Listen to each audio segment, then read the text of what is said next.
for all your faithful people who have followed your will in a grand procession of praise throughout the world and down through the centuries into our own time and place.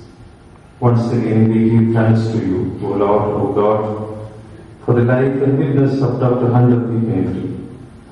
As we remember him with gratitude, continue to inspire us by your Spirit to join their ranks and follow our Lord through life, to be bold as they were and brave as well, witnessing to your righteous truth and generous love.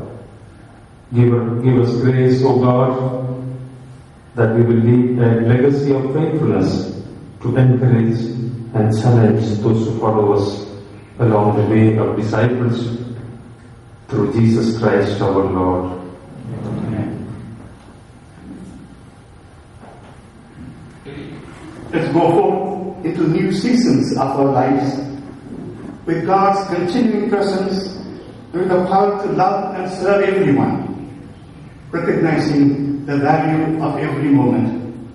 Now may the grace of our Lord and Savior Jesus Christ, the ever-abiding love of God, and the indwelling and rejuvenating power of the Holy Spirit be with us all and our departed ones, now and forevermore. Amen.